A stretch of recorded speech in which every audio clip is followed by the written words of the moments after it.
எல்லோருக்கும் வணக்கங்க. நான் பாரம்பரிய ஜோதிடர் ரவிக்குமார். இப்போ நாம் பார்த்துக்கிட்டு இருக்கக்கூடிய ஒரு தலைப்பு பார்த்தீங்கன்னா, மே மாதத்துக்கு உண்டான மாத பலன்களை பற்றி தான் இந்த காணொலியில் பார்த்துட்ருக்குறோம். அப்போ இந்த மே மாதம் ரிஷப ராசியில் பிறந்த உங்களுக்கு எந்த மாதிரியான ஒரு மாற்றங்களை கொடுக்க போகிறார் அப்படின்னு பார்த்தீங்கன்னா, பொதுவாகவே இந்த மே மாதம் 1ஆம் தேதி அன்னைக்கு பௌர்ணமி, அதாவது பௌர்ணமியிலேயே சாதாரண பௌர்ணமி இல்லை, சித்ரா பௌர்ணமின்னு சொல்லுவாங்க, சரிங்களா? அப்போ இந்த சித்ரா பௌர்ணமி அப்படின்றது ஒரு அற்புதமான நாளில் தான் இந்த மாதமே ஆரம்பிக்கப்படுது.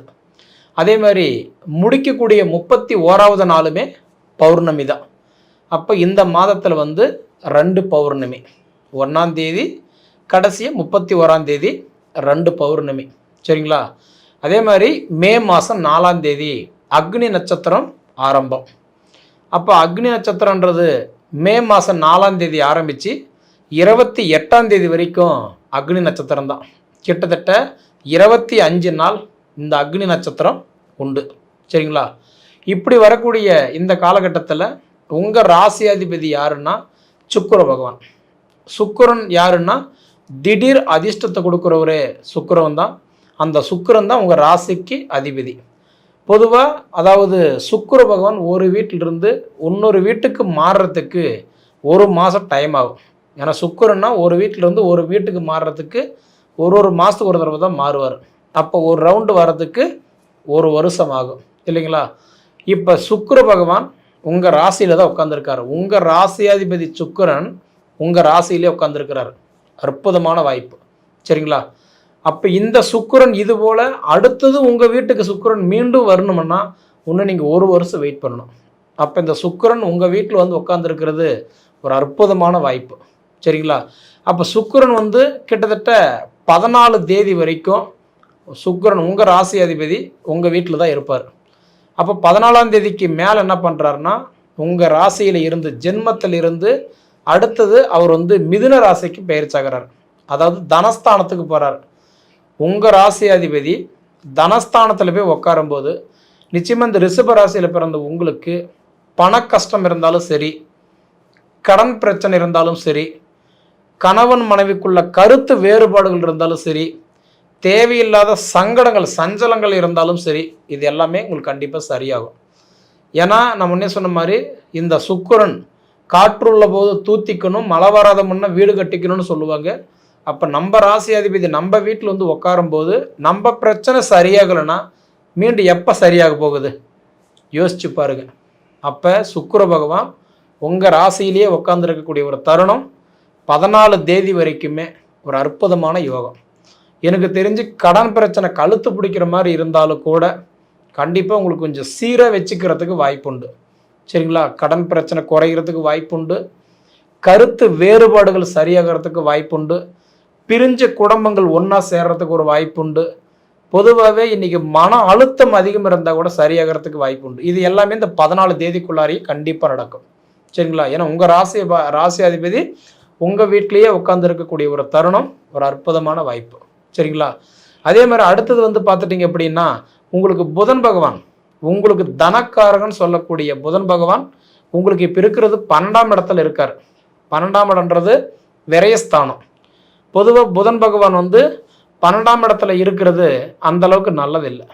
காரணம் என்னென்னா விரயஸ்தானம். 12ஆம் இடம்ன்றது விரயஸ்தானம். 12ஆம் இடத்துல யார் யார் இருக்கிறாங்கன்னா சூரியனும் புதனும் 2 பேர் இருக்கிறாங்க.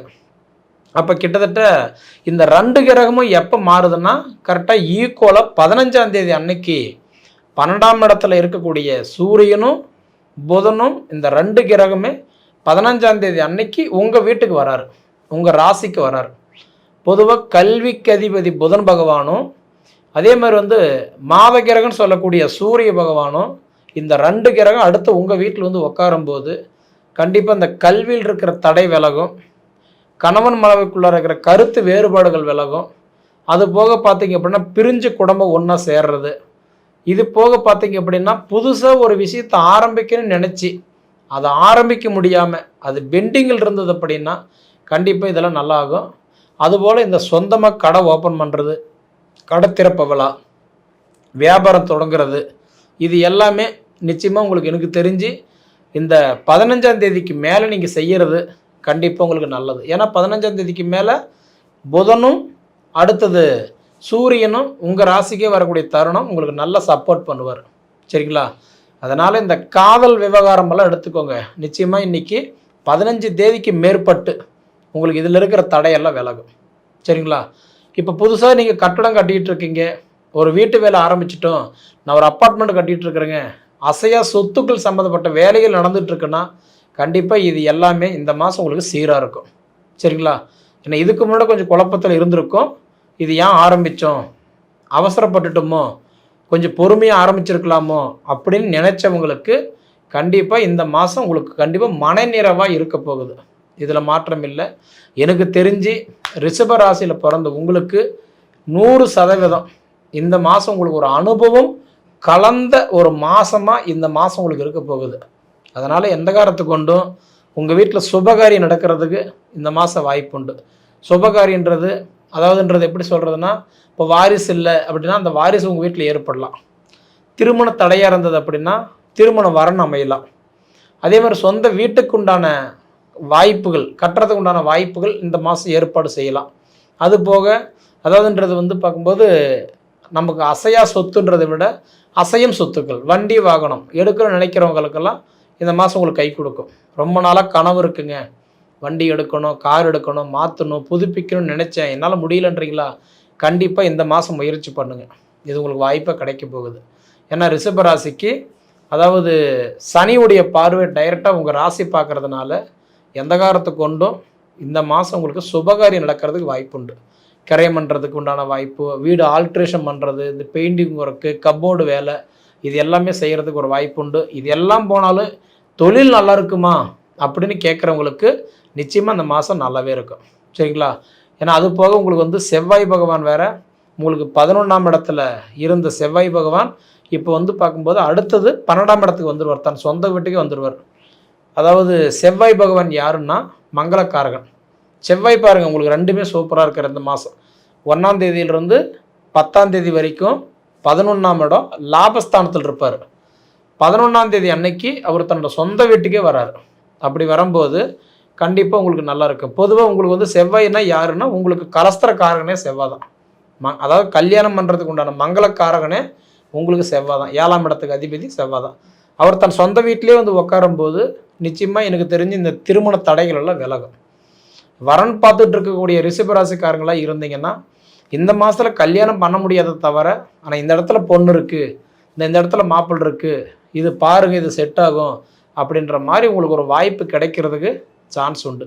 அதனால் எனக்கு தெரிஞ்சு எப்படி பார்த்தாலும் இந்த மாதம் உங்களுடைய வளர்ச்சி யாராலையும் தடுக்க முடியாது, நல்லா தான் இருக்கும். அதுக்கு முன்னாடி நம்ம ஜாதகம் நல்லா இருக்குதா அதை மட்டும் ஒரு தடவை பார்த்துக்கோங்க. சரிங்களா? உங்கள் ஜாதகம் நல்லா இருந்துருச்சு அப்படின்னா கண்டிப்பாக நீங்கள் எடுத்து வைக்கிற ஒவ்வொரு அடியுமே இந்த மாதம் உங்களுக்கு வெற்றியாக தான் இருக்க போகுது. இதை அனுபவித்து பார்த்து சொல்லுங்கள். நன்றி.